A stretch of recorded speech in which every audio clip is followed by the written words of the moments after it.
out to be completely unreliable assholes. Mr. Tim. Mr.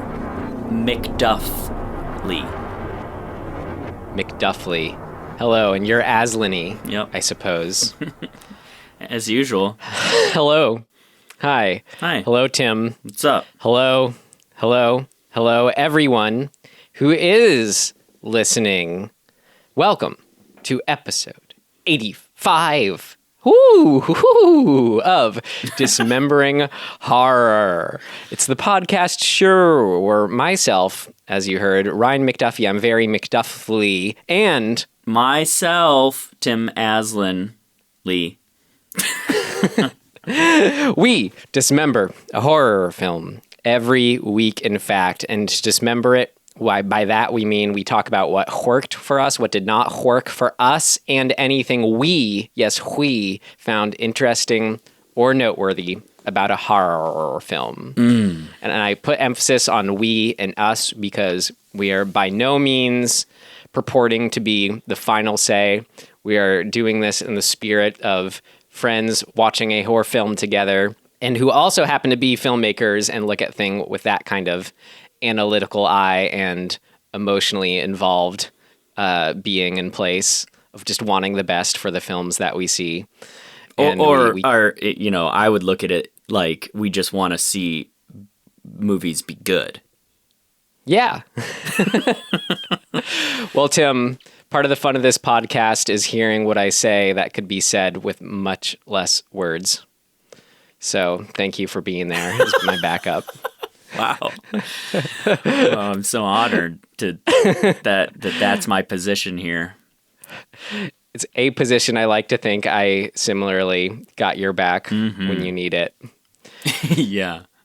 And so, yeah, that's a bit of the lens that we're coming at these films from and with.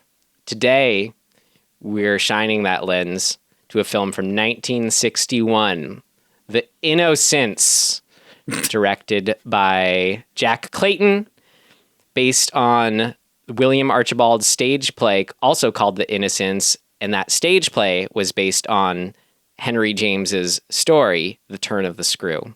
Yep. Those are all true things. That's the thread. That's the thread of creativity to know about. And in that end thread of creativity, Truman Capote was a co-writer on the film. That's right. At the end of that thread. Yes. And here we are at the very, very end of that thread to talk about it today. Is there anything else you want to say, Tim, before we get into the trailer and see what we're talking about? Wow. I mean, your shirt is really cool. Tim and I are talking via FaceTime, still on quarantine. Mm-hmm. That's it. I don't know. Tim's got his quarantine. He has his like face mask around his neck at the ready. Just in case. Just in case somebody crashes my apartment. Stylish black, pulls off any style, I always say.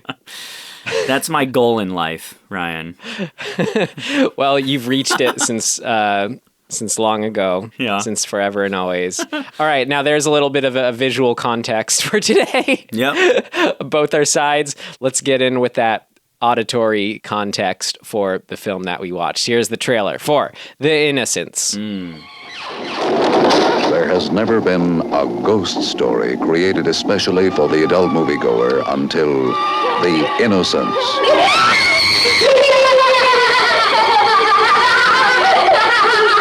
Do they ever return to possess the living? 20th Century Fox, which presented Deborah Carr in Heaven Knows Mr. Allison, and such outstanding motion picture immortals as Snake Pit, Gentleman's Agreement, and Peyton Place, now gives you The Innocents. Based on the Henry James chiller of macabre evil. Brilliantly adapted for the screen by William Archibald and Truman Capote. Do they ever return to possess the living? Wow, classic trailer for a classic film. That trailer is so over the top. I mean, it's kind of fun because it's so in the vein of exactly what we think of when we think of like 1950s, 60s trailers, just those spoken inner titles, but belying to the quality of the end film. When I said classic trailer, classic movie, very different meanings behind those classics. Definitely. Contextual classics. Yeah, that is an interesting, I don't know, juxtaposition of actually a good movie and a really schlocky PR. Yeah. I wonder how that contributed to the critical response to the film at the time, which we will get into. Have you ever watched, like, trailers from, the late 80s? Yeah, but what are you talking about? Well, it just made me think of, like, at the time you didn't really think about it, but now if you watch a trailer from the late 80s, like, for example, if you just watch, like, the Batman 89 trailer, it's just clips from the movie. Like, it's not a trailer, right? But we were okay with that at the time. We didn't know any better, I guess. Well, they had those, like, couple key music changes. Yeah. Like, you know, and they'd say the actors' names. And I think that was enough just to be like, oh, yeah, cool. Right. Matthew Broderick. Yeah. Yeah. It's interesting because I think I would assume that that style of trailer that we just watched, at the time, people didn't think, oh, that's schlocky or cheesy or whatever at all. No. And it didn't affect how they went in, like, their expectations of what kind of movie it was going to be. Yeah. I know. I'm guessing. To think what we think is social, like that, fears beyond imagination, that kind of thing. To like, imagine just him to like time travel or just to be of that time and be like, ooh, and like you're actually imagining it. I think that's what makes the Twilight Zone so classic is just Rod Serling's voice. It's always like, you know, unnerving. It doesn't take on that kitschiness. Right. Interesting tangent nonetheless. Okay. Well, we watched the trailer. Think? The rating. Yeah. Tim, I think this movie was great. I think it is absolutely worthy of, I think, the praise and status it has been getting. I think not since sort of on par with like Qui-Gon and those first Ju-On movies for me. I think more than like anything we've watched, it has that actual like a moment in particular, but also then just the whole thing permeating through it. It just had this, I felt this total unease and chillingness that was coming from this place of like, there's definitely something, you know, there is a power at play here that through this diligent British framed, you know, stage filmmaking actually like, you know, punctured through to the other realm and brought it back to share with us. And like so much of this film are just those things where, as you'd say, are like classic, you know, her, like the black and white photography, her in her nightgown with the candelabra. I thought of you, like her walking, you know, down the hallway and you just get the creepy sound effects. But then surrounded by that, you know, more than just those moments, I thought that the whole thing was good. I don't know. I mean, I could just going on listing. I'll just save it for what worked for me, but I thought it was great. And kind of much like Qui-Gon, I would be happy to own it to get to my actual rating of what I tell myself to avoid it, stream it, rent, or to buy it. I'd tell myself to buy it just because I feel like the more times I watch it, the better filmmaker I'll be. That's interesting. I don't know. Maybe this is controversial, but I just was like, whatever about it. Well, I was a little sad when you texted me when you were watching it, and I noticed it was during the day. Yeah. I watched this as a sort of total coincidental double feature after The Favorite, which I hadn't seen.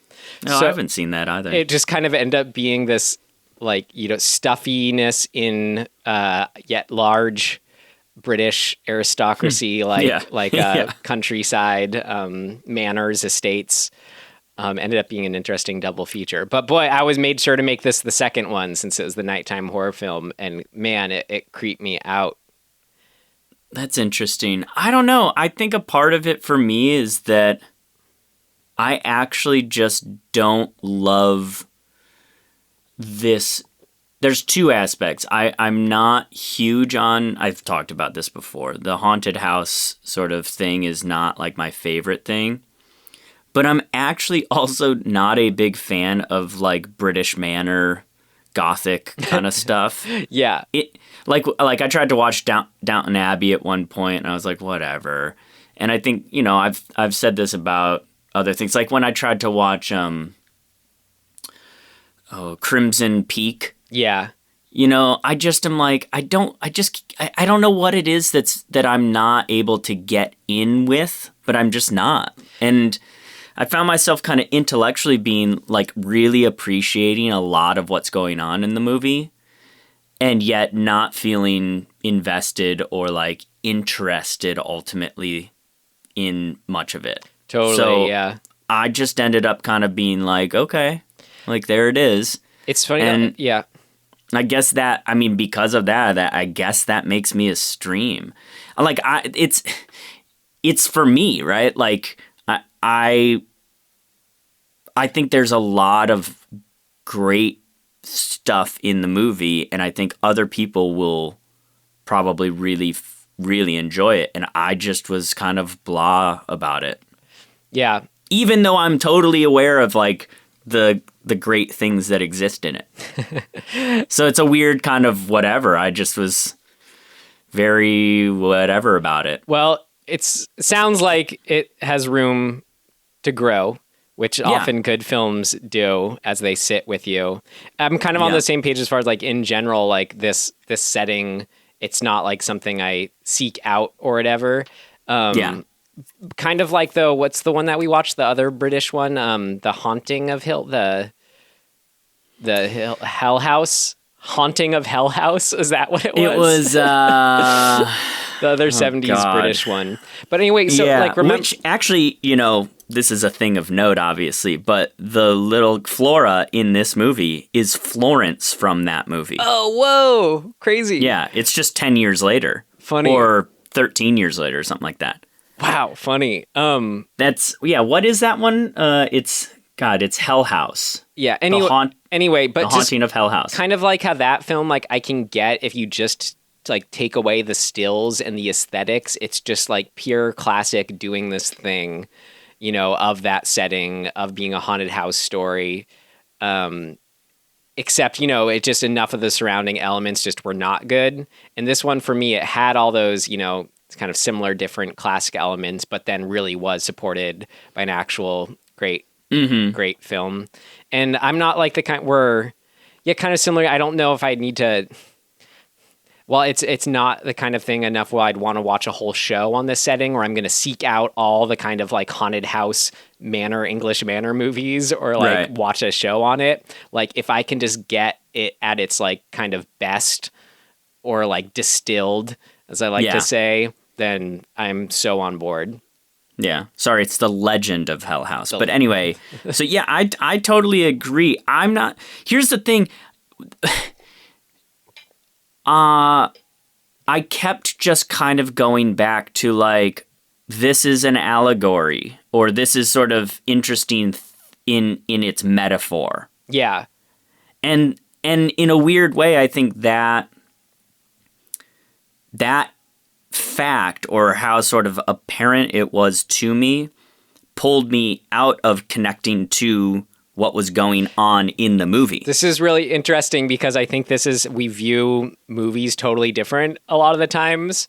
Sure. Where, or just one of the differences in a lot of times how we first react to movies. Like, unless it's built into the story of like questioning if this is real or not, or if this is an allegory in like a totally overt way, like I'm always thinking, it's okay, it's all real, or it's like they're ghosts. Interesting.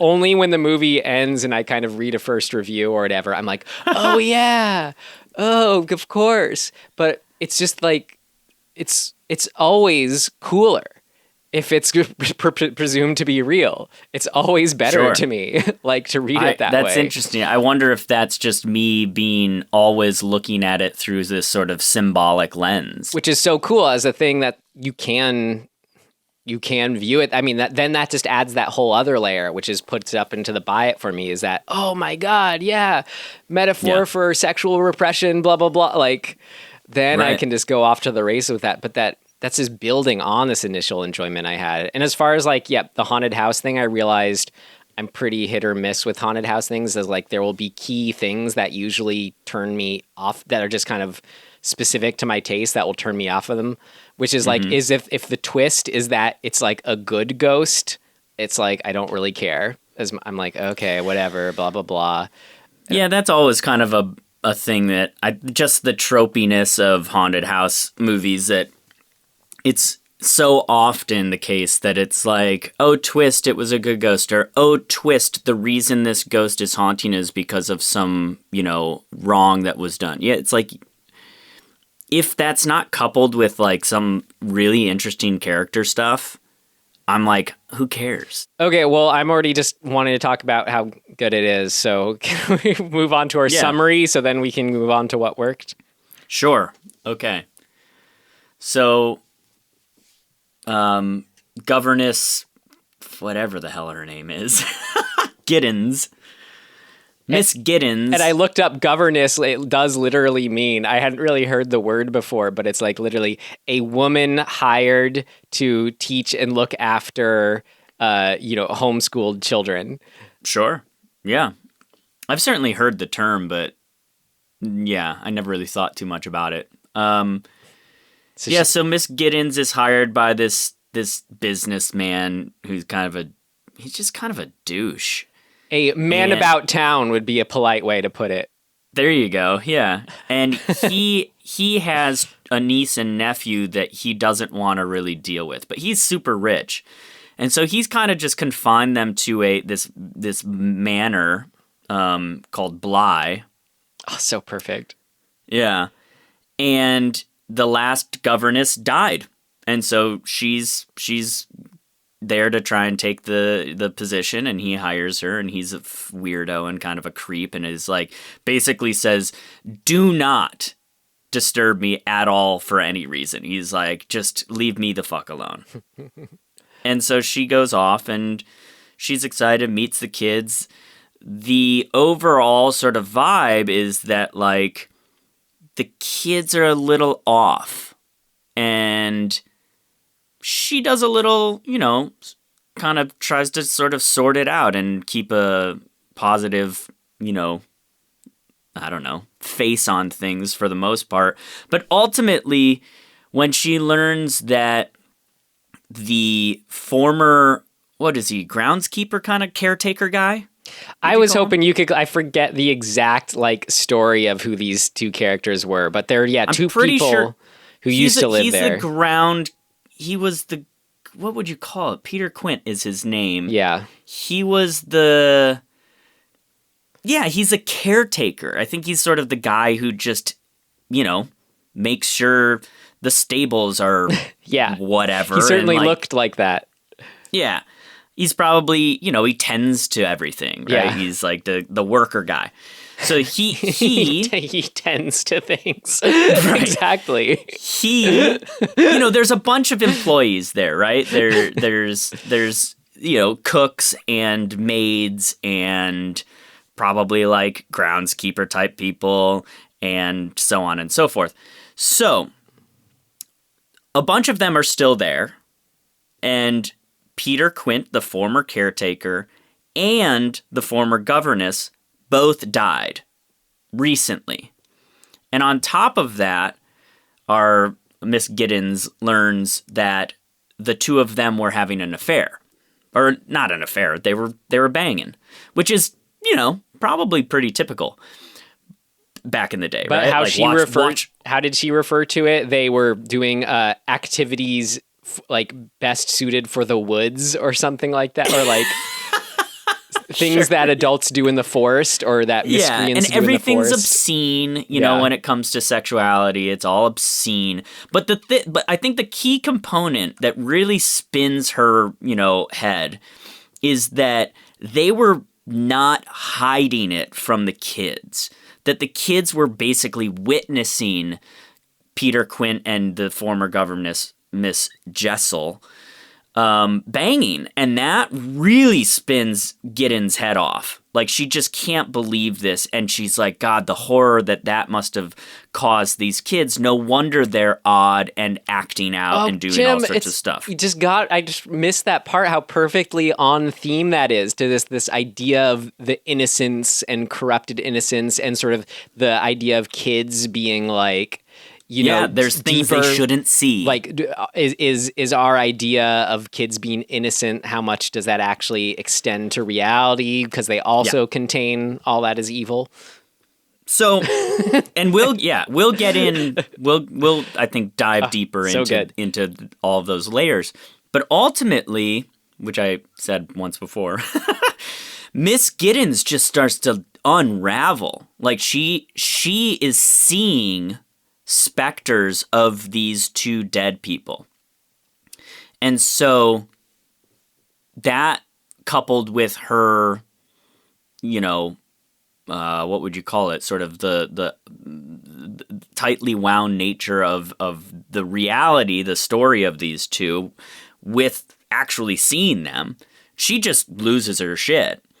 And she forces the kids in a way to get on board with seeing or looking at these specters, which is sort of just a metaphor for, breaking their innocence. Yeah, it's this cool kind of balance of her doing it out of wanting to help them, of like, you need to see these, but also then this her sort of own, like, testing her own sanity of like, do you see these? Right. And her selfishness, I guess, if you will, to say, I'm going to overlook whether or not this is like a good thing for you kids to acknowledge, versus, in for the sake of acknowledging it for myself. Like, it's pretty messed up. To be like, no, you need to acknowledge that these ghosts exist, so that I can, like, I don't know, teach you I don't know. I don't even know. It's a little hard to. No, it's cool. It's kind of embedded in there, but it's not too overt. Her goal as the movie goes on is basically to she thinks, okay, these kids are possessed, and in order to free, that's the one element. In order to free their spirits or get rid of these, evil possessors, I have to force them to acknowledge that this is what's happening. Right.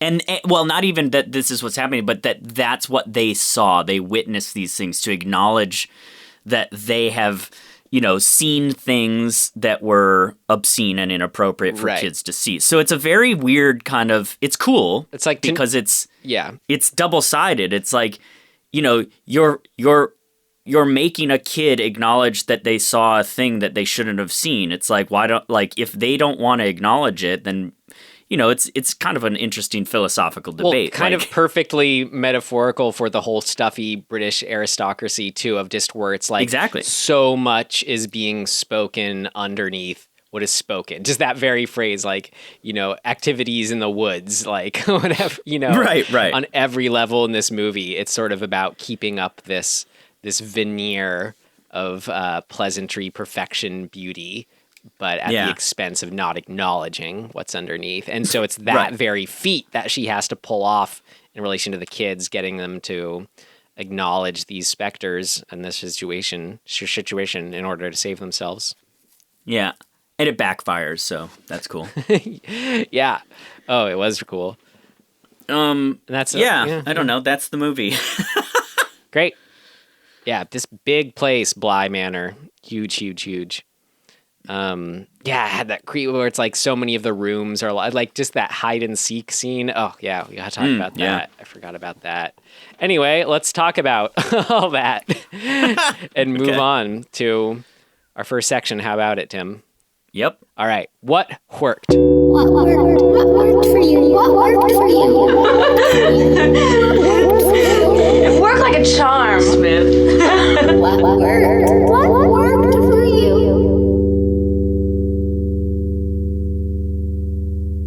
Okay, I mean, I just got okay. To start not broad, kind of what I already mentioned, I guess, is to go back to something I already mentioned. Single most like chilling moment, but then they just sort of kept up where it's just like, if a film can do this to me, it just goes so far, and like it's so rarely it happens. But in this film, when it's when we see the Miss Jessel like ghost in black, I think for the first time over the little lagoon. Yeah, it's so good. Yeah, I felt like I was seeing not just a ghost in real life, but like a sort of malicious ghost. It wasn't just that ambiguity, but just kind of like this dark, I can't even describe it. It was this feeling that like shot right to my chest. It was incredible. Yeah, I'm not really even sure why that shot is so powerful. It's just like when films are so good, when every single little element is sort of adding up to this thing beyond each of those elements, you know? Yeah. Well, I think just from a visual and psychological point of view, part of what makes that frame really compelling is that, you know, this, what are we in, the sort of Victorian era? I don't even know. What do I know about that stuff? But, you know, long hoop dresses and like high collars and all that. And seeing this little lagoon with this sort of like the reeded island, I guess, if you will, in the middle of the lagoon, and the starkness of a person, not only just a person standing there, which it's very unnatural. How did they get there kind of feeling? Like they don't belong there. And also they're in this black outfit, the long dress, black outfit, long black hair kind of thing that is so stark contrast to their surroundings. So there's this very strong element of like, this thing doesn't belong there. And when you couple that with all of the premise setup of, you know, are these people are dead and ghosts shouldn't exist, so that's an unnatural thing in and of itself, and you kind of just slap them together in this image, it really is shocking. Like, it has a really nice effect on our brains because we go, whoa, what the fuck? Yeah, it's just that most successful of that thing that I just love so much when it can be pulled off is like seeing like a ghost even like in full daylight, and it's just so affecting. I like to think it's like when The Wailing did it. Yeah, The Wailing. You know? Yeah, exactly. I like to think, yes, on top of those reasons you said, kind of like a deeper film juju way that this all like that potency is imbued in it is the Jack Clayton, the filmmaker, read Turn of the Screw when he was like 10, and I think, you know, really loved it. And if you know, and when you're at that age too, you know, things are that you can really tap into things being that much more real, or the possibility of things being real.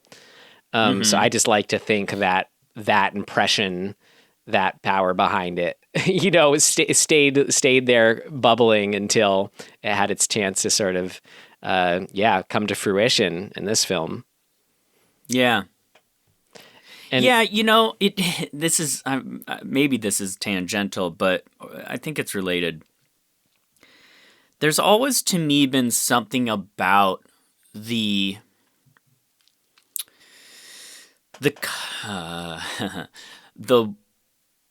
effect that era's wardrobe has on our brains. So, you know, it's so much of that is about covering up what's underneath. Yeah. But also yes, more on theme. Right, but also suggesting a facade of what you're seeing, right? So like, you know, why why have a dress that is very tight from the waist up, right? It's essentially showing what your body is from the waist up, even though you're covering it. But from the waist down, you've got this huge plume of hooped skirt, right? It creates this almost negative space that you wanna know what's underneath there, right? It almost makes you imagine that the person's legs are quite small because you've got this big thing around it. So there's this whole psychological thing around that of like the intrigue of the image you're seeing and what's underneath it is actually antithetical to kind of what I think they, in certain realms, are trying to accomplish, as to put separation for your brain, so you don't get horny over looking at women. But then people are like, well, fuck that, dude. Let's just make those things look amazing anyway because we're all horny. So there's this dichotomy happening with like the battle against, or the battle for quote unquote purity, and against the people who are creating the actual imagery, that have some style. Right. So like it's like the artist versus the purist or the uptight person, right? That battle exists even in the wardrobe. And I think something that adds, I think, to make it additionally haunting in a way, those kinds of, not just, to sort of dive in, not just to go beyond just saying because it's old, which, I think there's also ways right. just to break that down. But there is a sort of sincere longing for beauty and what's right, and just sort of, what's beautiful in, as you said, the sort of intentionality behind like the design of those dresses or that style, whatever it may be, that really makes you feel for these people that, under their covered selves, they're very, very, their emotions aren't any, they aren't feeling any less, Right. It's not that.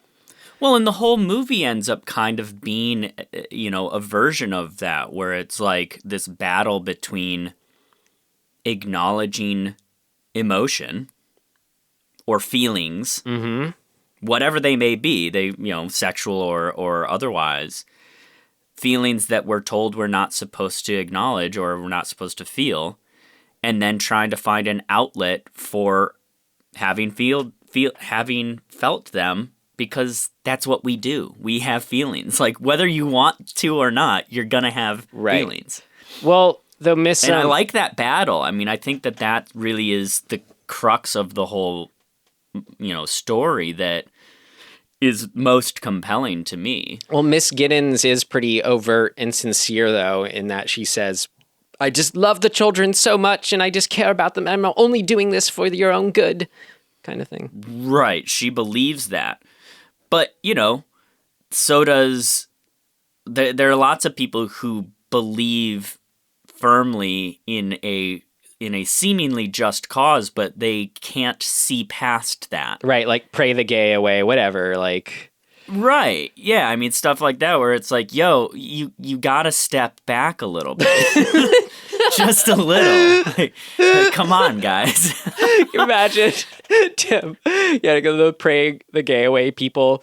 Yo, bro, you just gotta step back a little bit. Listen, homie. That is so on point. That is what exactly.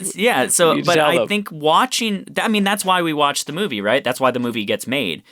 Watching somebody go through that struggle and effectively fail is so compelling. You're right, because that is what I was kind of like effectively, intentionally frustrated by, was when she was getting into those manic frenzies of like, but I do it out of love, I care about it. And then I was feeling exactly what you're saying. I'm like, okay, good, then just chill out. Like, check your approach here, lady. Because you're at about a 10 and we need you at about a 4, Yeah. Yeah. Stop shaking the kid. Yeah, out of love. Like, grabbing a kid and shaking them and saying, I love you, you need to calm down. It's like, dude, you need to calm down. Yeah. That. So, Yeah, I mean, you could. There's a reason that books and shit have been written about this, just from a, I don't know, from a dramaturgical or film theory point of view, or just all of the sort of picking it apart, symbolically and such. Well, the reasons is because they keep going too, Tim. Yeah, like right. Okay, something.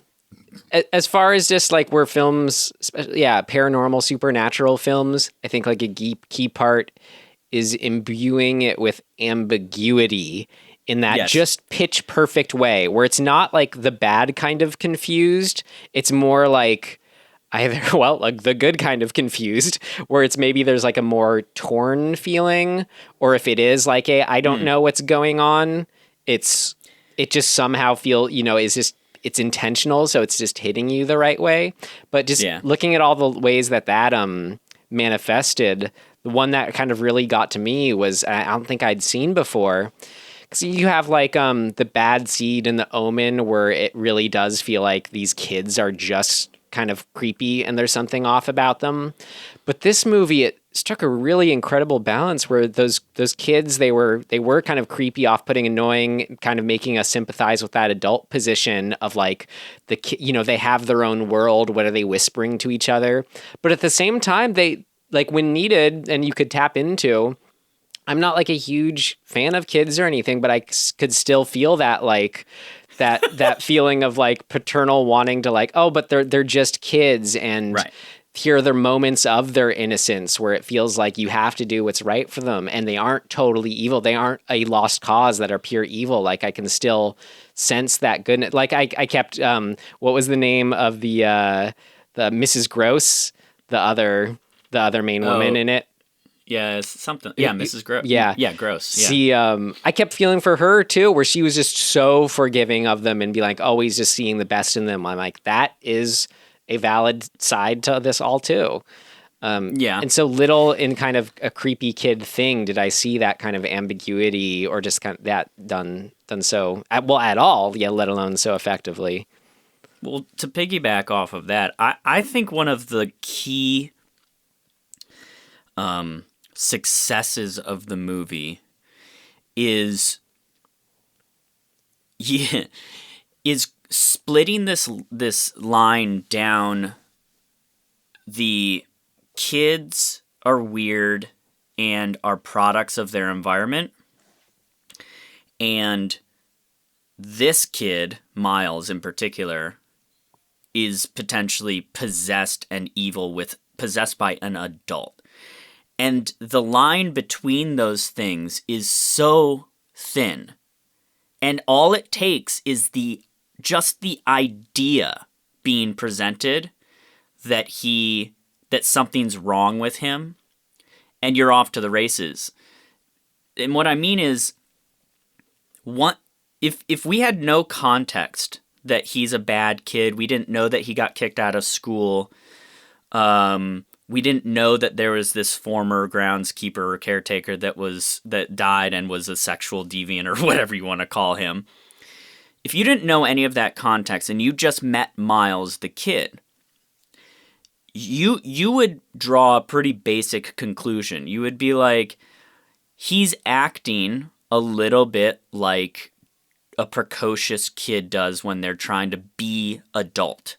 Like they're trying to behave adultish. Right? And he even says it a couple times later where he's like, well, I guess I'm the man of the house now. It's a pretty common thing for, a preteen kid to try to sort of sort that out in and of itself, right? He's identifying with whatever male, figure is around. And if there isn't one, he's going to even try harder to seek that out a lot of the time, to try and figure out what it means to be an adult man. Like, it's just a phase that kids go through, right? The father identification phase it's a phase. And so you could just take it at face value without the context of these other things. And you would be like, yeah, it's just what kids that are like 10, 11 or whatever age he is, they do that thing. And it would be kind of dismissed, right? But the second that Miss Giddens is given this seed of an idea that he's evil, he's bad, he has a flaw, that she starts to literally turn the screw of her in her own mind of what it could be. And then it's in her imagination the rest of the way, which is so fucked up. It doesn't feel like it's in the imagination at all, unless it was just totally in mind, because this boy, like when he says, he says weird shit. Well, no, but like when you said what he said, like, I'm, got to be the man of the house now. He's really summoning like a deep maturity, or like he's not just saying, I'm playing, I'm just playing dad now. I'm just no, I don't. She's not imagining. It's not playing dad. I think it's behavior that kids explore. They like, he's trying to do it because that, in this particular case, I think the reason he's trying so hard to do it, or why he's created this kind of persona, is because he's the product of a male. The only real male figure in his life has said, I don't want to have anything to do with you.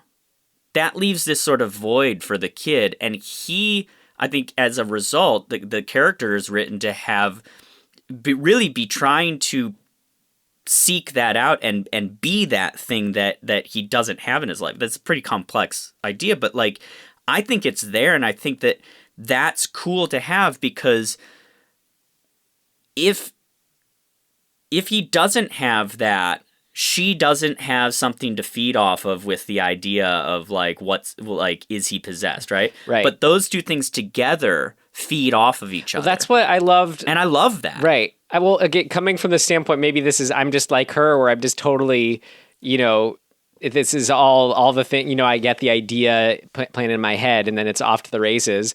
That's essentially what happened, because where I only like to and did view, this was all real, this was happening, he was possessed.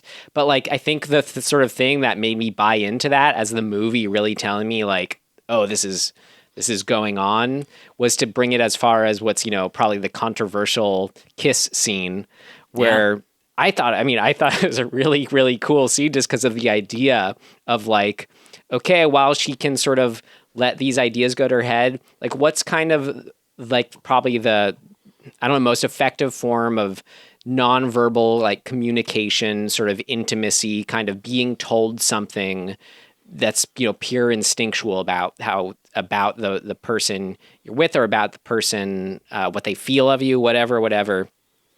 So that when they kiss, and it was like, you knew what it was about, where she's like, this is not a kid right now kissing me. And I know the difference if it's a kid or not kissing me, if it's a man kissing me.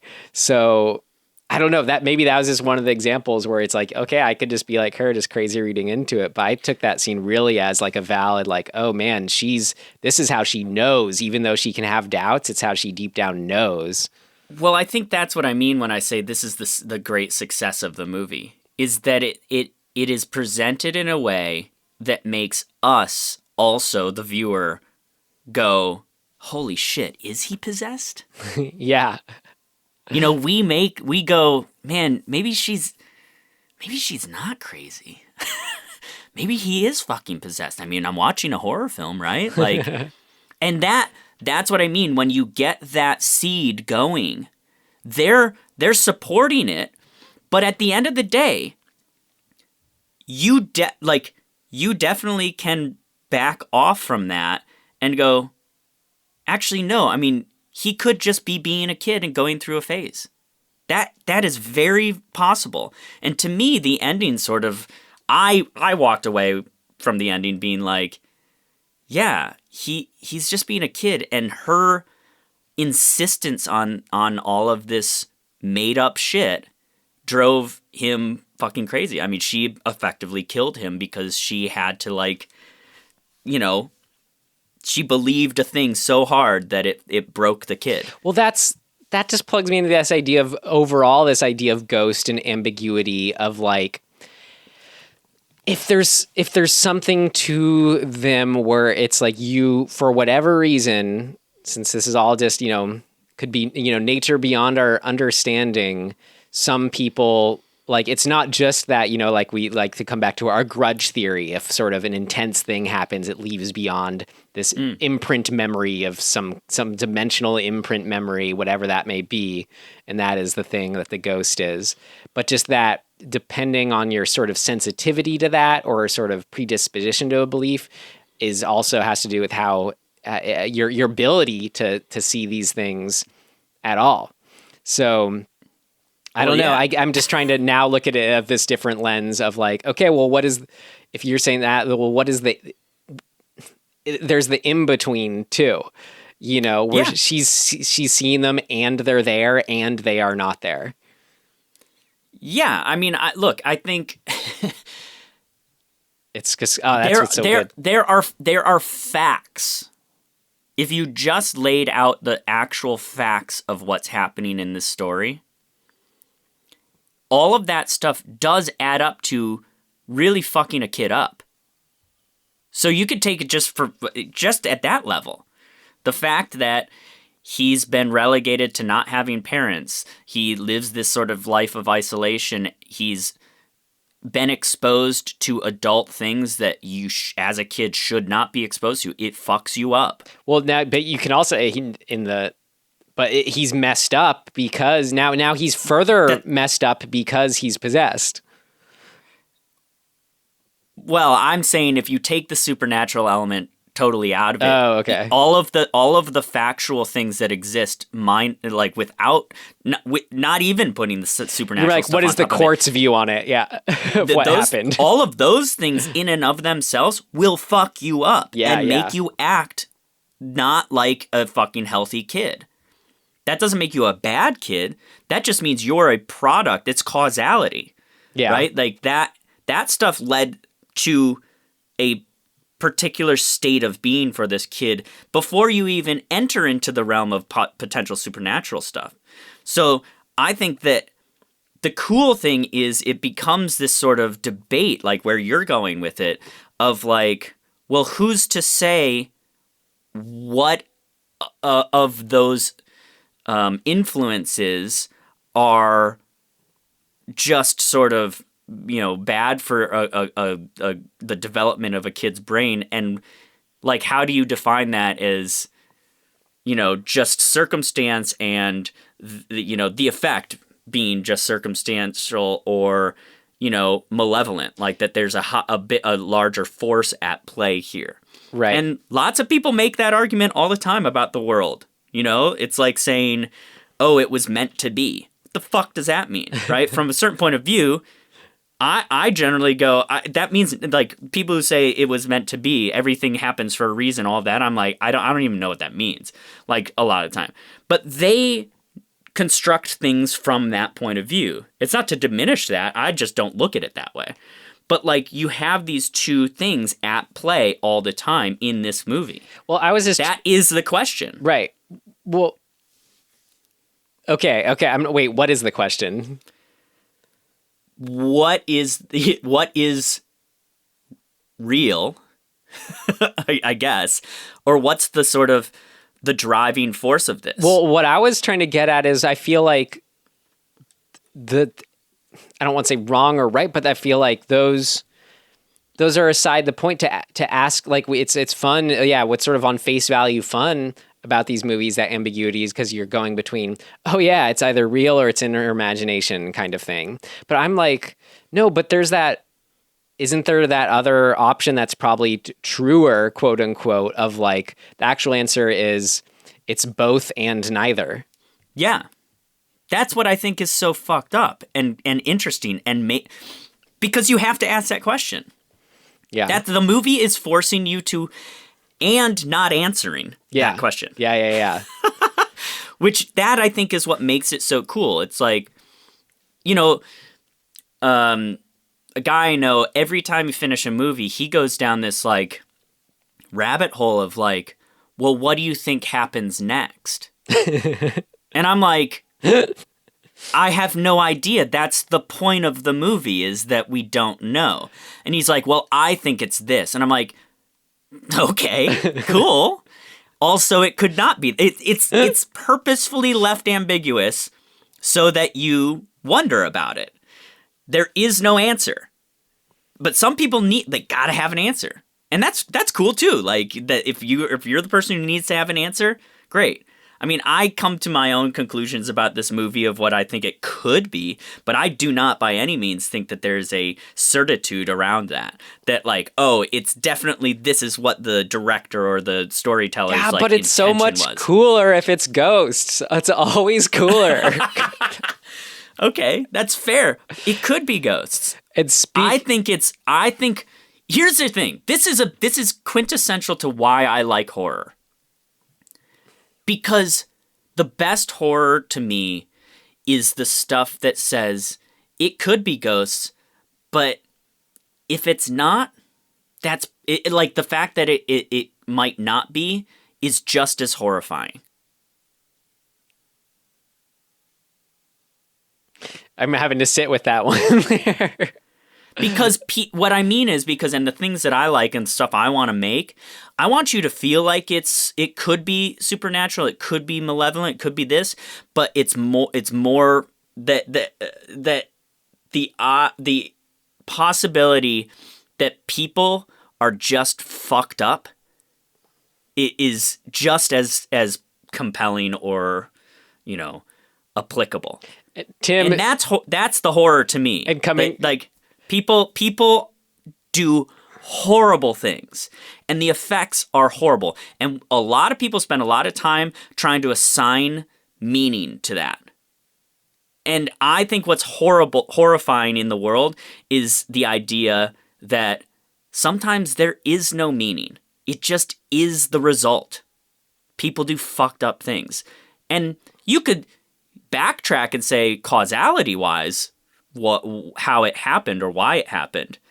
But I tend to be more horrified by the fact that there is no God. There is no ghost. That guy just killed that girl because he killed the girl because he was fucked up. Because somebody fucked with him when he was a kid, and somebody fucked with the person who fucked with him when he was a kid. You're talking in these as if they're separate somehow. Well, they're separate only insofar as how you define them. Some people assign meaning from one point of view. They can assign meaning from a supernatural point of view or a faith-based point of view or anything, right? I tend to side with I don't go down those pathways of like, I'm going to create meaning around it based on esoteric things, right? I tend to do that. Sometimes it's, it's fun to go down that pathway, no doubt. And it's totally legit. Like I'm not saying one's right or one's wrong. I'm saying for me, the excitement and the horror, the thing that makes me, is thinking, well, fuck, sometimes it's just life is fucked up. Right. I just don't see those as that. I don't see those as like, what are they? Mutually exclusive things that you're saying. Just this. I feel like this is where it's always good to mention for listeners who may not have heard every single episode of the show, which in case what's wrong with you, come on. But Tim, believe it or not, has had a confirmed, or as he put, not confirmed ghost sighting. True. Tim is the one with the ghost sighting between us. So if you go to episode 18 on Ermentari, the blacksmith and the devil, starting at 3 minutes and 5 seconds, Tim tells his story about seeing a ghost. Right. Well, something about that kind of, where does the horrors, even where all this is kind of adding up to continue it, where it's like that horror all comes from, like you're saying, it's this or that. And I'm saying, well, it's all about that where one thing starts and where one thing ends is the thing that's like ambiguous in life and therefore in good films. And something that's really cool when I see it done, but not too often, is the idea of like, how do you interconnect nature kind of as a motif or an idea with all that. So just from like, I just like love those moments where it's like, she's sensing something's off and then like the sounds of all the birds go away, or it's like the beetle coming out of the statue's mouth. But then like also just like the pigeons kind of become like, they're surrounding the kid, and the flat, roses everywhere, very heavy with roses. This is a little bit to my point. We are at the mercy often of the assigned meaning that we've been told. So like a bug coming out of the mouth of the little statue. We've somehow along the road of society or culture or life or whatever history have been kind of told that that's evil or scary or malevolent or whatever. That's made up. Now there may be like an evolutionary reason why we believe that, because like maybe beetles are an indication of something dangerous or whatever. I don't know. Well, this is like this. You're just getting at that. I feel like what is it? It's sort of the paradox at the heart of everything, which is like every single thing. These aren't mutually exclusive. They are both the most like incredible, amazing thing ever that has all sorts of significance to it, whether it's a beetle coming out of a mouth or the sighting of a coyote or like, anything, the color that this grows, the fact that this branch broke and this one grew, like everything, this person treated me this way, this person treated me that way. And the paradox comes in. And what is also true is that it is also just a beetle coming out of a statue. Well, and what I think is cool and in particular about this movie is that it's playing off of the ideas of everything. We are influenced by assigned meaning, but like assigned meaning can go too far and send you down a pathway of assumption that everything is bad or evil. I feel like that I think that's what she ends up going through, where she just starts to spiral down into into basically confirmation bias. Well, this the whole time of like, see, it's evil. Oh my God, there's a crow. Oh my God, like that must be. It's all a sign that it's bad. But but also like, I don't know. This kind of has to do with that whole, a kid being more connected to what's like true, what's original, what's and how we all have that in us too. But then it gets covered up, kind of idea. Like, I feel like, okay, we do, where it's like, okay, you can be a child or you can just be a person coming from an unadulterated place, and a crow makes you feel a certain way. That's not, from outside influence. But I feel like the kind of... I mean, I love crows. right. I know. Yeah, exactly. But then maybe the sort of more problem that you're getting at is then over time we can kind of, the human tendency is what comes along with progress and like further defining and understanding things also comes with the caveat of over explaining, over understanding. This is being too descriptive. It's more complex than it has to be. Like the kid being afraid of the spider, like that's all that it needs. That's all we need to know about what this spider represents. Right. Well, and I think that the moment we really, really see the sort of complexity of that type of thing is when she demands that Flora acknowledge this thing, and Flora flips out. She's just like totally overwhelmed by this idea of like,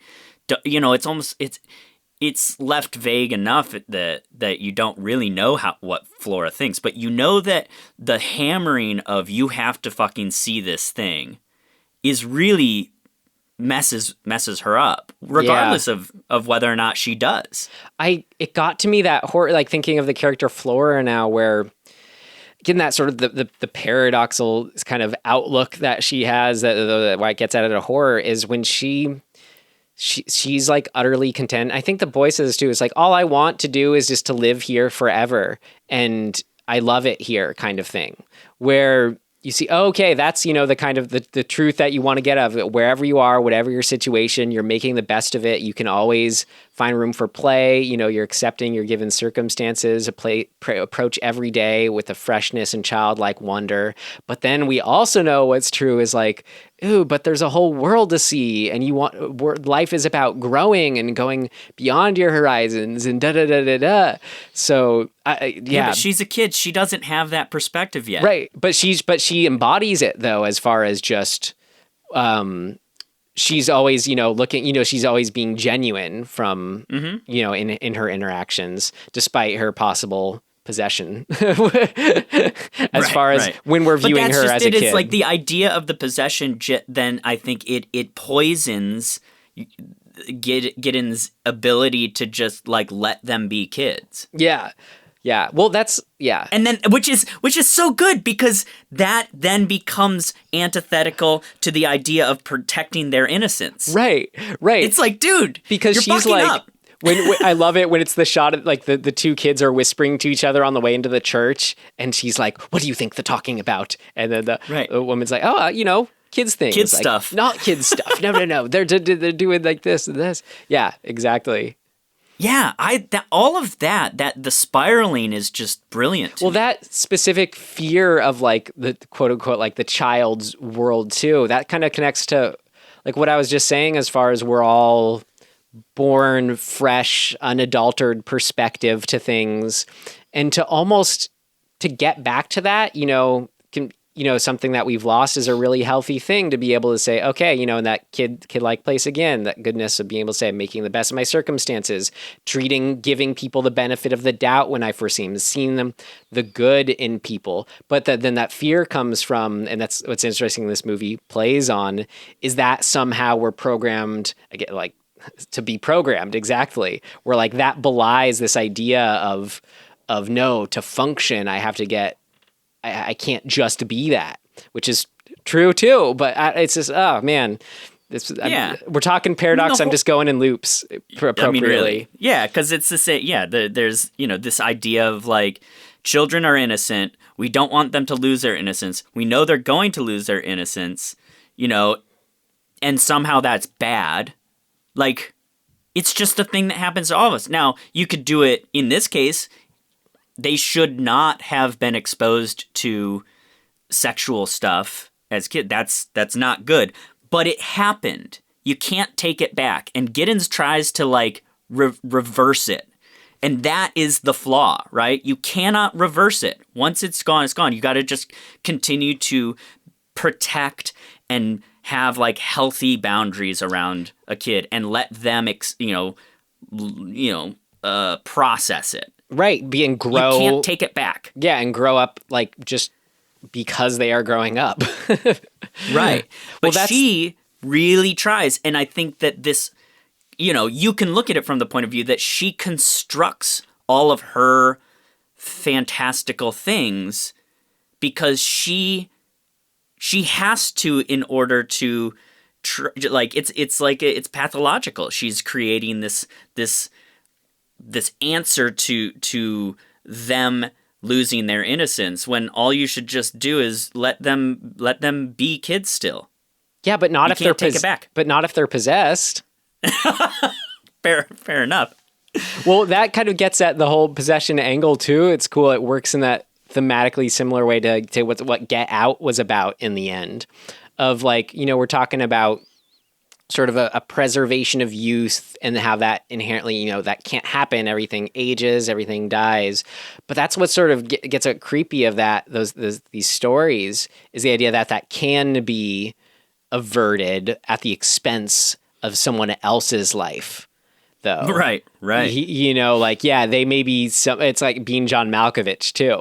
The idea, you can take over this body, so you can't, and I don't know, just the idea of like, okay, yeah, no, actually you can be, even if they, when possessing the kid, will eventually grow old too, at least from their perspective, it's not like that. They're getting a whole new lease on life, Yeah.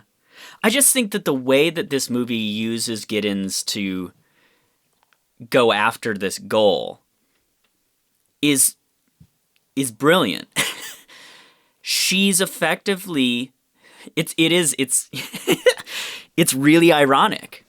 She is basically taking a hammer and saying, like, smashing them over the head with the hammer, being like, I made this hammer from love, and, you know, I'm trying to put the nail back in. And it's like, dude, stop hitting the kid with a hammer. Like, stop it. Right. But she's like, but the hammer, I made the hammer, and, like, I'm trying to help you. Like, that nail, it has popped out, and it shouldn't pop out. Like, I got to hammer it back in. It's like, dude, stop with the hammer. Well, that's, God, Tim, stop with the hammer. I feel like that's really, just like tied to, you know, to tie it to present day, kind of what's going on in the world. I think we're seeing a lot of things in politics these days, especially from our kind of millennial perspective, where we know what's right. We know we should have Medicare for all, yada, yada, yada. And our instinct, a lot of it... Take it even a step back. We should all just, like, care about each other. Right. So, but then you can't... The kind of ironic thing that I think a lot of people are having to learn is you can't use that hammer and nail approach to it. Right. You can't... The blunt instrument doesn't work. We do have to, you know, change how corporate media, blah, blah, blah, mainstream, this and that go, but you aren't going to do it with that kind of that typical hammer approach. It's not about beating them. They are humans we have to work with for the betterment of all of us that we know. Like, you can't just scream at them saying you're doing it out of love. That's right. And the thing that I think makes this movie compelling is that it's a reminder that philosophical issue has been around forever. Yeah. Right? And it really is kind of the crux of, you know, I guess if you want to put it in terms of good and bad, but it is kind of the crux of which direction you go. I don't know if it's in good and bad, but on theme to the movie, I think the way to be most effective in change and reaching people is to channel your innocence. Yes. Wow, we did it. Look at that. Should we move on to some more technical stuff? Yeah, well, let's see what else. Yeah, or at least more specific. I mean, keep getting down some specific moments. I definitely, I have to commend this usage of, like, shallow depth of field and, like, like every time you see Giddens with just total darkness behind her, like her, like, close-ups are just so beautiful and freaky, right? It's like a floating head. Yeah. It's so good. It creates such a fucked up, like eeriness. Well, it's really effective. It's a super widescreen cinescope, so it's 2.4 ratio, not just the 2.35, but 2.4 ratio. So yeah, a lot of effective use as far as just letting things frame the center, and then you always have this sort of, like, you know, everything in the corner. A ghost could always be in the corner kind of thing. Right. You feel the claustrophobia, but then you also have, like, where it's like both sides of the frames are being kind of used in extreme, where something's extreme left and then something's extreme right. They even do that split sort of focus thing too, where, like, something is in the foreground and it's in focus, but whatever's in the background is also in focus. They do that, I think, 2 or 3 times. Well, I was looking at that again, and maybe that happens, that split dioptic thing, is it called? But then at the same time, it looked like it was more just a wide lens, because you did have lots in, just a lot, you know, in focus, as it would be just with the wide lens. Yeah, I wasn't sure if it was the actual split dioptic thing or if it was just, you know, what you're saying, sort of taking advantage of a really wide lens. Yeah, but it just looks cool. And my point is, like, the technical savvy around, like, creating this feeling of eeriness and, like, discomfort, or just, like, you know, negative space. All of that stuff is really good. Yeah. And also, just, this is the kind of thing where I just feel like I want to watch it again and again, where I'm like, okay, why is this so good? Where it's just, you had some shots too, where a lot of really neat dolly shots, where it was just kind of, even just her, I think, entering when she's walking in at the beginning, and you kind of just see, you know, it's just kind of like a little dolly move, like from behind the tree, and is using the branches to frame things interestingly. And you're just kind of like, I don't know why this is perfect, but it is, you know, and that's, Yeah. just want to pick it You apart. just steal from it. Yeah, exactly. How it all works. Yeah, I think performance-wise, too, the kids are fantastic. Yeah, Like, exactly. They're just so good. We're playing exactly like what I already said, but yeah, playing it where it's like they both could or couldn't be possessed by an adult. We don't know. By either, or some mixture therein. We're at time, like they're 30% this, 70% this at any given moment. You know. Yeah. What other things really stuck out to me?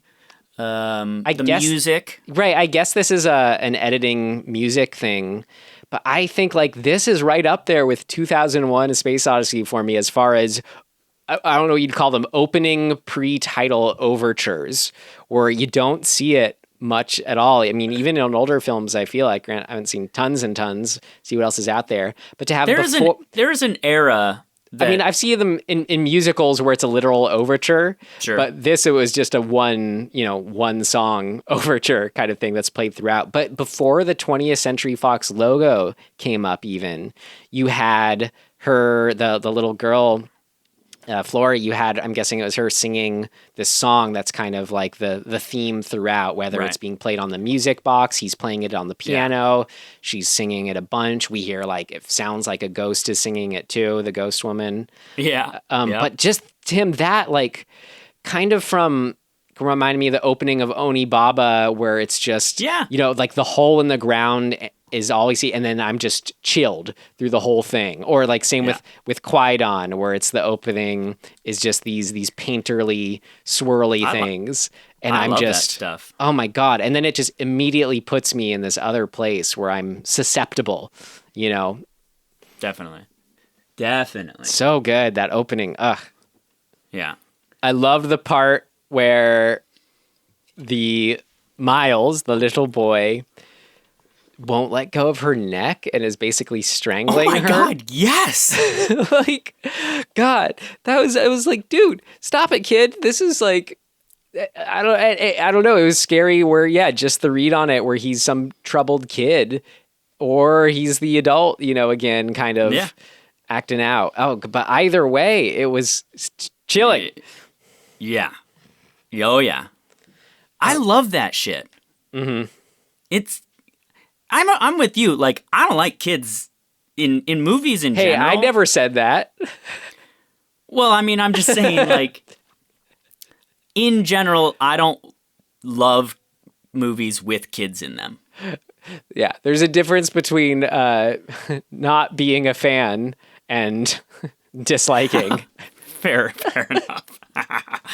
I'm not saying I don't like kids in the real world, although most of the time I'm like, No, I think for the record, I do think kids are cool. I just I have not around them a lot, so it's kind of, it's always fresh to me. I like the ones that I'm around. Yeah, like the ones that like my niece and nephew and my godkids, but not the ones that strangle your neck out of glee. Yeah, exactly, and they exist. Yeah, I mean, I was kind of one of those kids. Without getting into details. Oh my God. Little Miles. Wait, you have an older sister or a younger sister? I have an older sister. And that's it? Yeah. Okay. Yeah, so you and I are both the second of two. Okay. So yeah, we're always little brothers at heart. Right. Totally. And I think what comes along with that, although this is different than the movie, but what I think comes along with that is like you tend to get a little more leeway from the outside, and then you also are a little more compelled to like test the boundaries. Yeah. That's my calling in life, I feel like, Tim, believe it or not. I believe it. Testing the boundaries. That's my calling, man. Yep. I gotta say again, I kind of mentioned this before we even got into what worked, but I love in the haunted house thing. It feels just so refreshing just to see it done straight, and it's just so much more actually scary.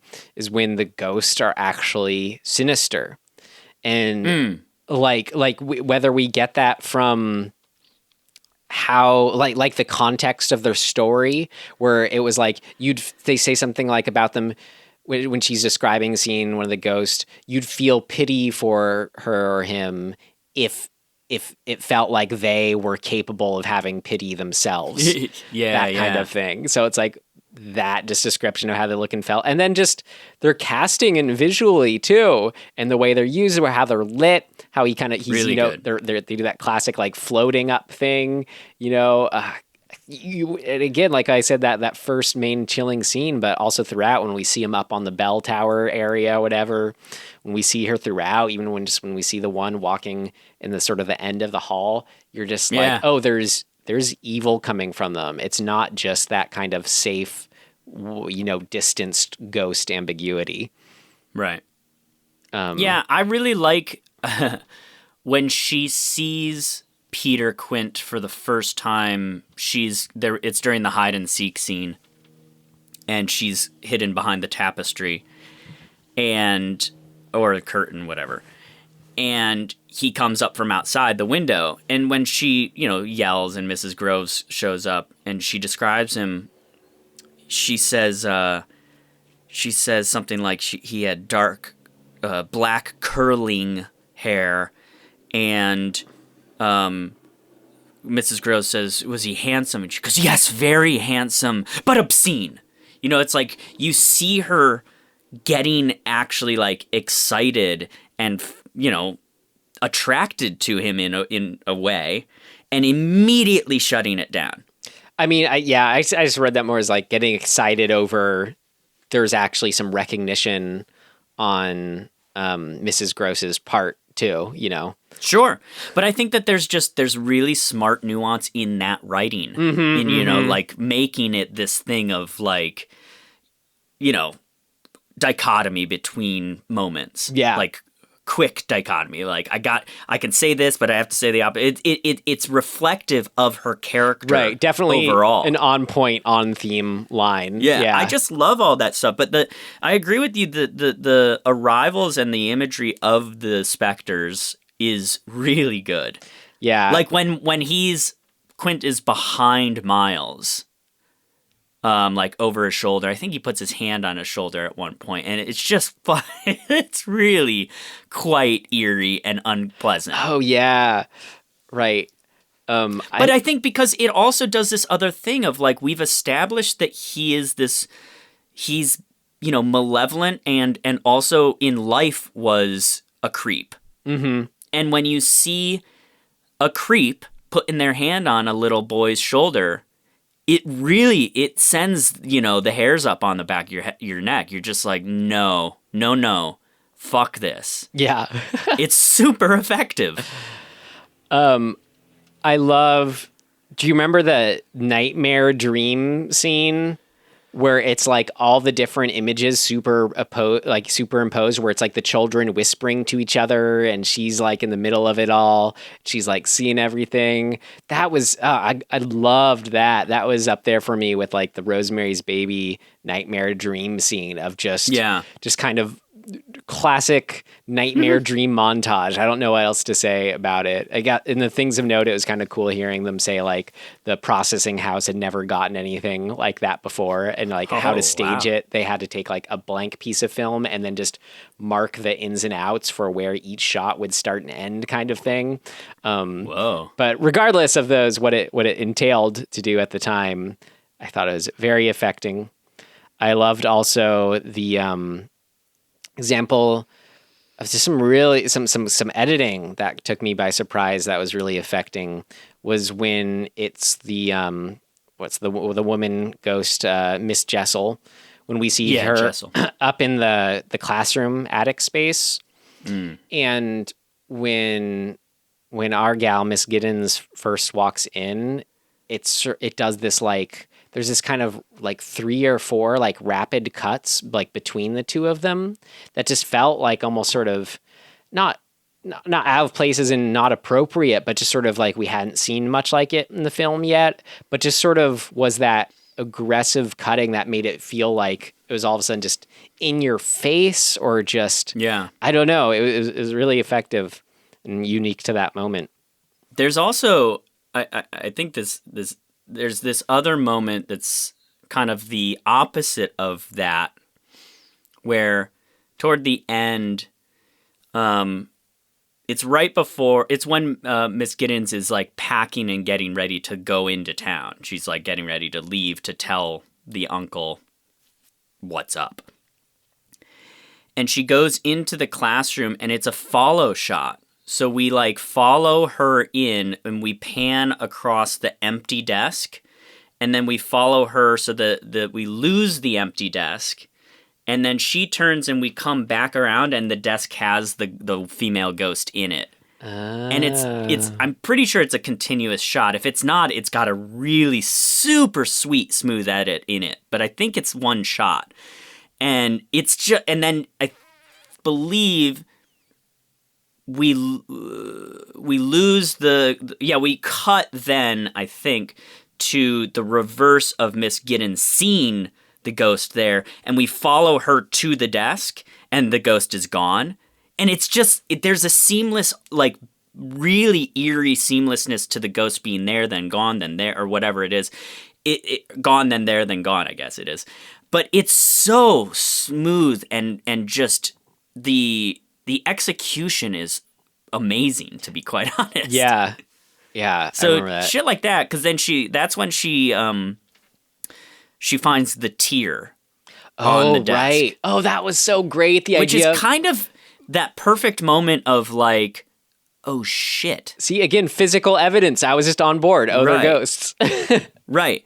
And that is the moment that she turns, where she really doubles down on, oh no, it's actually ghosts. She if she had been considering this was in her head, that's when she's like, nope, this is real. Yeah. She cancels the trip. She's like, no, I have to save them. You don't think it's real. Do you just go, yeah, that was just some other drop of water that happened to be there totally coincidentally? Occam's razor would say yes. That just seems more unlikely to me than the possibility of ghost. Because, like, whatever. And again, it's way cooler. That's true. It's a ghost tier. I love just a couple last scenes. Not much to say about them, otherwise they're just great. I want to mention them. The hide and seek scene felt like classic, where it's like, okay, go off and have to hide in this manor and like end up in the creepy attic where something's already moving. So good. And then just that other scene where it was that kind of like classic, again, I keep saying the word, but it's true, when she goes in the hallway with the candelabra at night. And it's just like the soundscape picks up where it's like everything's happening, yet nothing's happening. Yeah. Yeah. I think for me, the end sequence really is the thing. Oh yeah. Surrounded by the statues, looking down at them. Even the lead up to that, like in the, I guess it would be kind of like a greenhouse where he throws the turtle through the window and that whole sequence of her just berating him and being like, you have to admit it, you have to say it, whatever it is. It felt like the kind of it felt like the classic kind of challenge of wills face off somehow, where it's like, okay, this is the confrontation and we know it has a huge weight. What are each of their plans? We know kind of what her plan is, but not really. We have no idea what's going on with him. I don't know. Who knows? This is total speculation as to why you choose to have that scene in a greenhouse. But on its face value, it really just does give me this sort of symbolic sense of like putting up nature versus nurture in a visual, right? Like you're putting him surrounded by natural things, plants and shit. Right. And her, the quote unquote nurturer, just berating the fuck out of him. It kind of gets what I was saying already, is just instances of using the natural to show that the supernatural is also just the natural, and that sort of, where does one start, where does one end? And again, I forgot to mention that the presence of the turtle pet and the greenhouse, totally.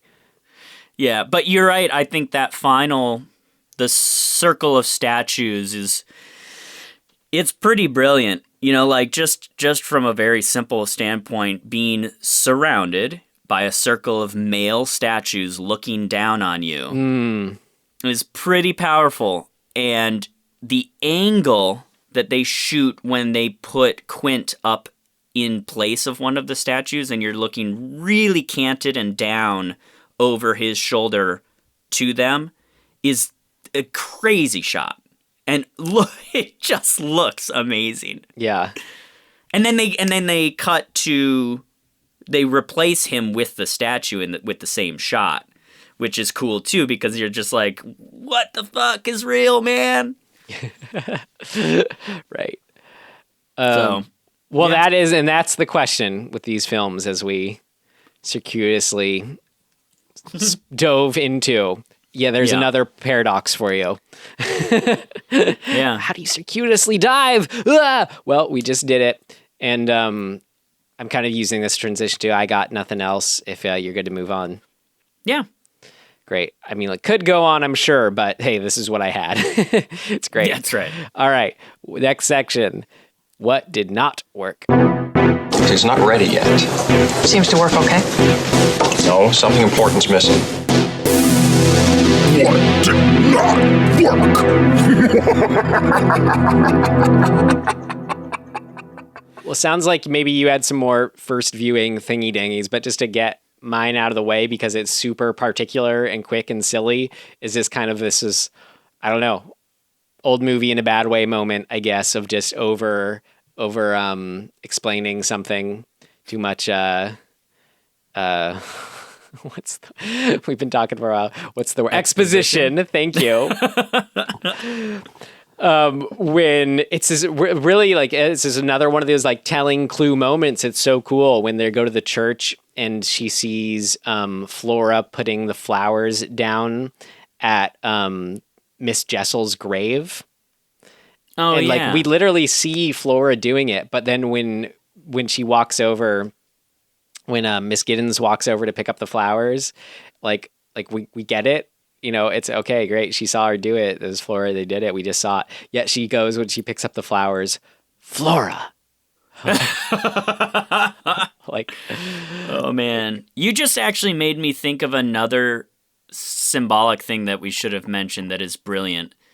Giddens, when she first arrives to the manor, 2 or 3 times she runs into the white flowers and knocks petals off of them. Yep. That by itself just symbolically is genius. Yep. Right? She's going in to try and be caring and loving to this beautiful thing, and she's fucking knocking its petals off. Perfect. It's so good. Anyway, sorry.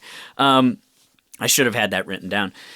But yeah, there's a couple little kind of, I don't know if you would call it, it's borderline continuity things that are just sort of like, whatever. In every single behind the scenes thing, they talked about the continuity person having to stay on top of those candles in the candelabra. Oh, she was obsessed with that. I bet, because I was watching for it. I don't get, why do you care? Why do you even pay attention to that? I don't know. But it was good, right? As far as those candelabras. There was one moment where I was like, uh-oh, and then I was like, oh no, that's pretty good. Yeah, good. Apparently from hearing about it, she was very, very, someone was doing their best on it. So yeah. Yeah, I don't know. I mean, I think I kind of in general gave the sense that in spite of all of the positive things and like what's working for it as a movie, just my general malaise watching it was not great. So part of that could be circumstantial, but I don't know. It's a movie that's kind of, it's forcing you to get into a mindset of like thinking a little. I guess what I didn't leave it feeling feelings. I felt more just intellectual about it. And I think that's what bummed me out about the movie. Because I was, and maybe it's an expectation problem too. Because I was all hyped up to watch this. Yeah. And then was kind of like, okay. I had the exact opposite experience where I was all emotion feeling and then had to circle back to intellectually parse it all. Yeah. But that's not really I don't know, it's not really I guess it didn't work for me and just circumstantially, but as a film, I think the only thing is just the the stylistic era that it comes from, is lends itself to feeling maybe a little quote unquote bored at times, but you got to just get past that and watch the movie. I mean, I'm always worried about that happening, but like this, I don't know, never got boring for me. Like there's quite a bit, like quite often, like a lot of those ghost sightings happened. There was always something in the background ramping up. I don't know. Not an issue for me. Yeah, I don't know. I don't really have anything super specific. So, it's a good movie. Don't get me wrong. Yeah, it's a really good movie. We have a section. You're trying to talk about it. Yeah. Well, okay. Well, I mean, we're allowed to move on, though. Let's talk about... All right. Next section. Things of note. Things of note! This should be interesting. I guess this is, I already kind of mentioned it, but it's something I kind of wondering why this is. I already mentioned it, but I just thought it was funny. I realized it for the first time, how I do always, like when it's sort of open to interpretation, I always assume it's the supernatural thing because it's more fun in movies, It's like, I just realized that about myself when it was like reading these takes on it afterwards, and kind of like you're saying, oh yeah, it was this and this and this. I'm like, oh, I don't even, why don't I default to that? I don't know. I just thought that was interesting. Oh, because you're watching a movie? Yeah. Well, I mean, I get it because it's cooler. It's cooler. Right. That's what I keep saying. Okay. Well, I did watch some special features and stuff like that. So I got some trivia things of note that I thought were fun. Hit me with them. Talking about, the look of it, how it was shot. Well, to start off, so there was a mandate from the studio to shoot it in that cinescope ratio or whatever of 2:4 that Jack Clayton and is it Freddie Francis, the DP, Freddie Francis, the DP, that they wanted to shoot it in that 1:7 aspect ratio. It's like, the idea of being really intimate with faces was important to them. And Clayton was like, obsessed with that, but they basically like had to give in at a certain point to the studio mandate. So it was really cool watching it with that and seeing how do they now go achieve that intimacy with the characters, but with this super wide lens? How do they get whatever they were going for and do it? So it's really cool to see that play out. And then an additional technique they used on top of, because they were, to address that wide ratio, they had about 12 filters like made with kind of different painted on vignettes in it, whether they were just to be kind of different grades of the sides being kind of darkened, or putting on with a color, which in black and white will have a certain effect or whatever. Yeah. Actually, this is fun. Super little tidbitty, but apparently the main set of filters were actually made in the farmhouse kitchen of two little old ladies in Chalfont St. Giles near Windsor. That's what the DP said years later.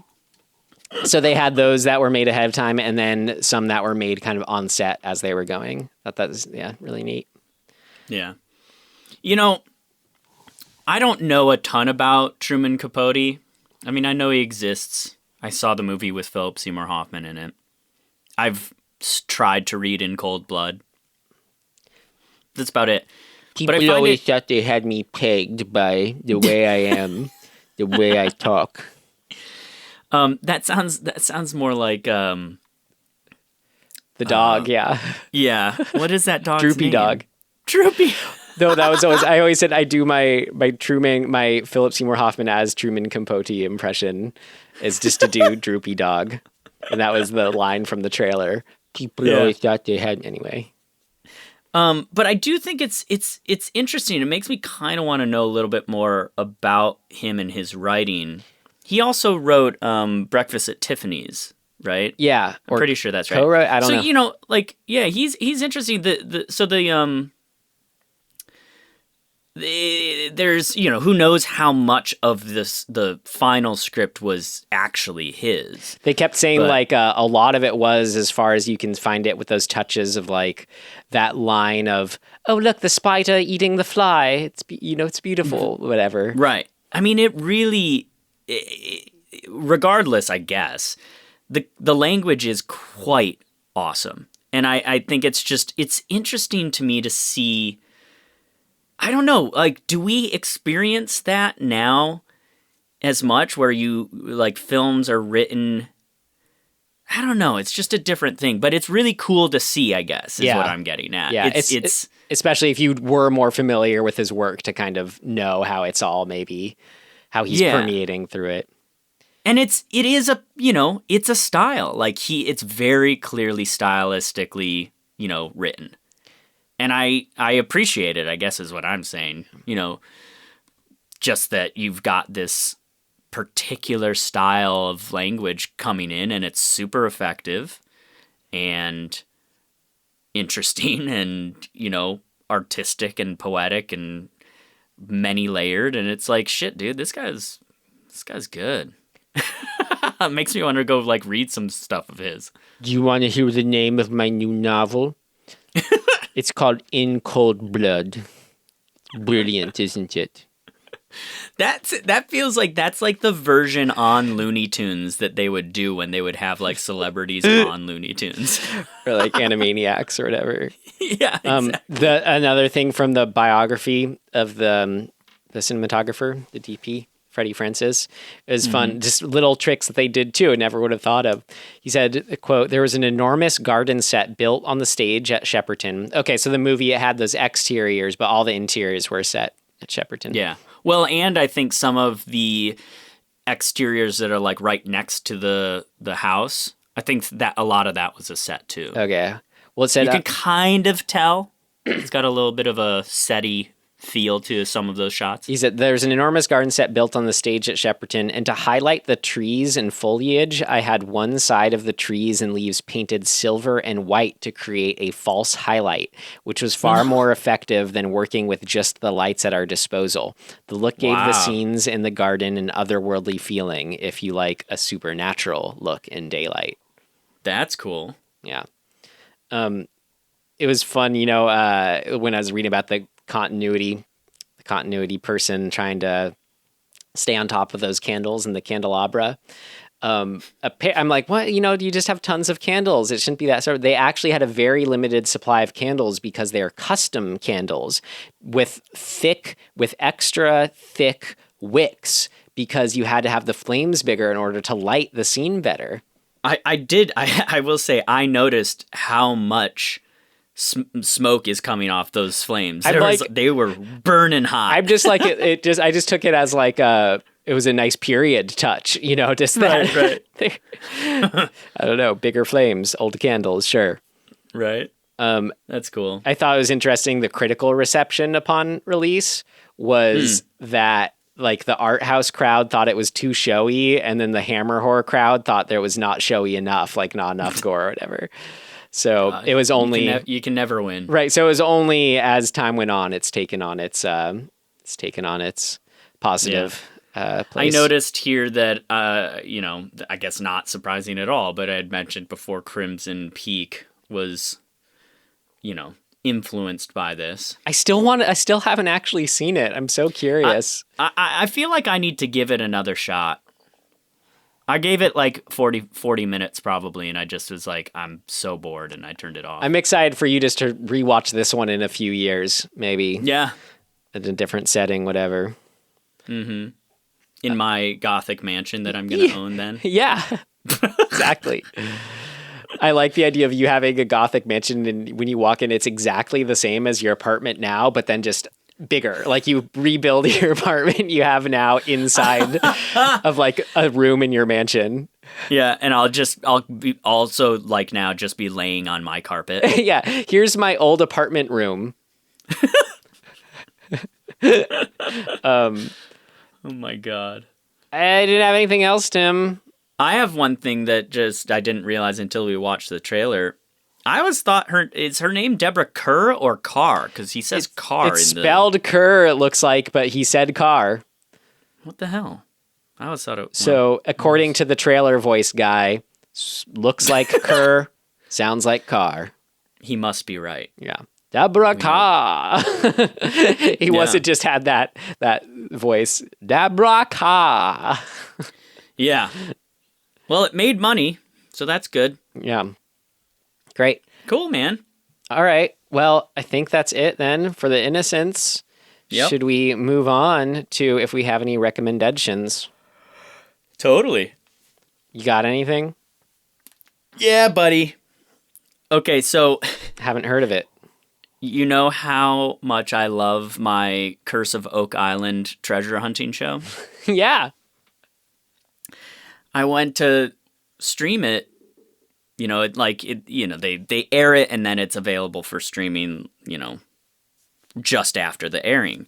And for whatever reason, my computer just wouldn't work.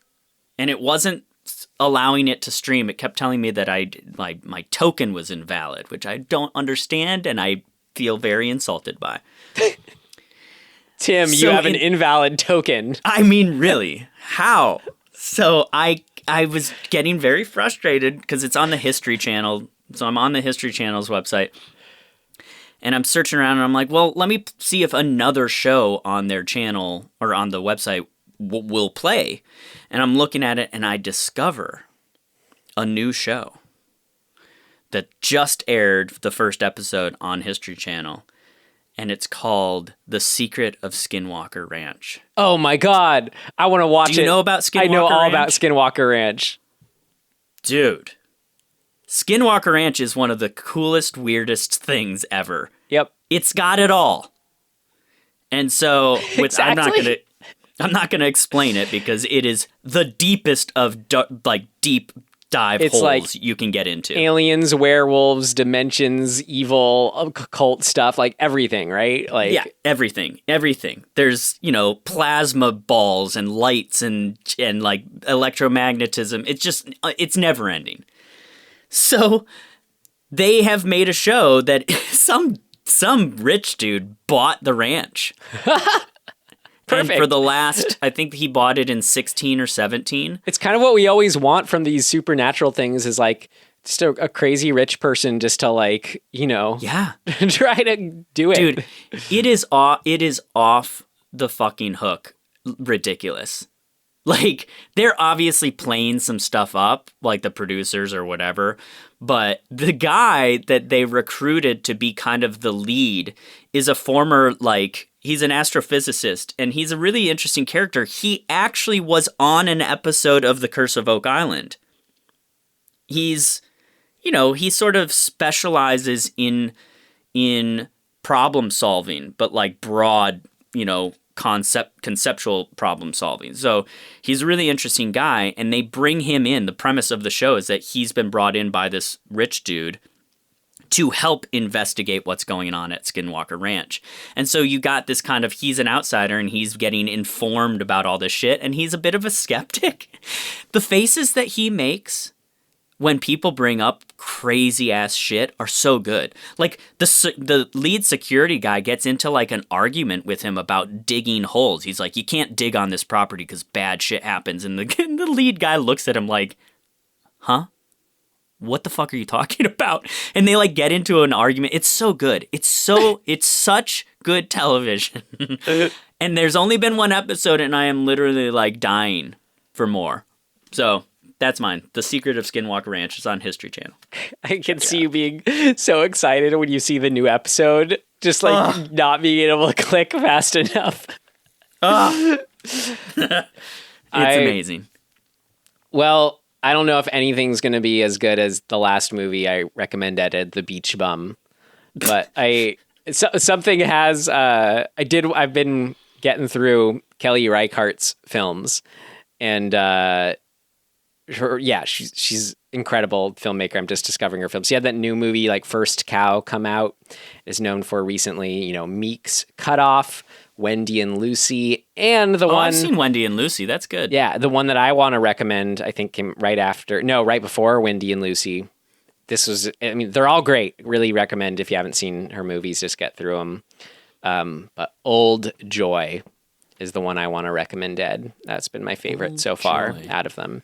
Yeah, It's about the two kind of dudes where it's like one, it's all kind of like organ-based, these movies. But it's like one of them's, his wife's pregnant, kind of he's doing the thing. And then that's the other one, his friend from his, earlier 20s or whatever is kind of like still just kind of going from place to place, living that life. And there's no like ever overt drama, but it's so rich. Like the kind of whatever conflict is in there. And it's just so real. It's I don't know. It was incredible. Cool. Just to read into all that and watch it. Super well acted, shot, super small crew. Can show you you can do the most with very little and with constraints. Yeah. And that is again called Old Joy from Kelly Reichardt. Cool. Well, all right. So next, Tim, I believe we have one more film in our hat that I believe it would be my turn to pull maybe, but doesn't matter since I'm not there. Yeah, well, I'll show it to you. Circle is the name of the film. Yep, and now we have officially finished our first round of hat pulls. And we got a new one, a new batch all ready to go. Yeah, buddy. Look at this. Whoa. Very full. Can you go in? Very full. Can you go in and add the last batch that I added?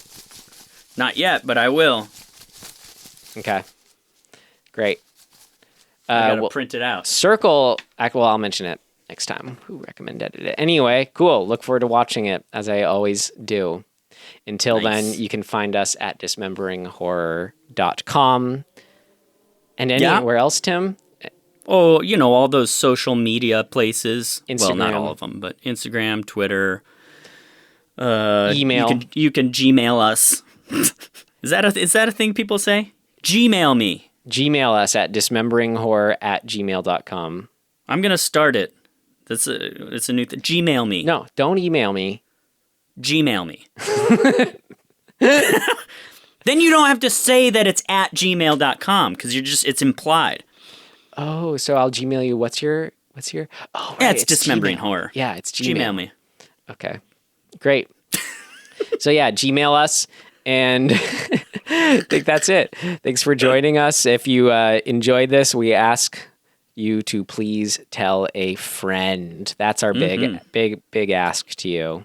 All right. Yeah. Well, that's it. Hope you're doing well, as we are. In closing, thank you for listening. And we will see you next time. Goodbye. Goodbye.